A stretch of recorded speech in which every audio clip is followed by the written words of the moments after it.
السلام علیکم مینوالو. نن در سره د سفیان د مرګ اخیرنۍ ویډیوګانې شیر کوم چې کومې دوی نه اخیری ټایم کې شوې وي او د نه هم ادیره کې کړې وي، نو هغه ویډیوګانې به زه تاسو سره شیر کوم په دې ویډیو کې. تاسو به ډېر چینل کتلی وي، ټي ویز باندې به مو کتلی هم وي چې د سفیان قاتل هم پیدا شوی دی، خو دا ټول فیک نیوز دی. په دوی باندې کله هم یقین ونه کوي، ولې چې دا چا نه دی ویشتی او نه چا مړ کړی دی.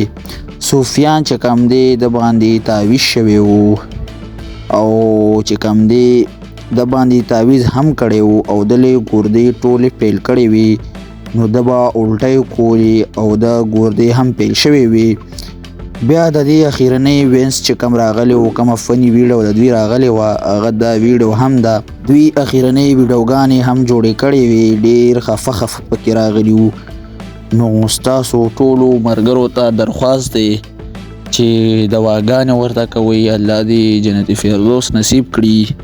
ډېر یو زبردست او ډېر ښه اکټر و، بس چاته بد رسول هم نه و. دعاګانو کې یاد ساتئ، ډېر یو زبردست اکټر دی، چا سره هم بد نه دی کړي. دعاګانو کې ټول یاد ساتئ، الله دې جنت فردوس هم ورکي.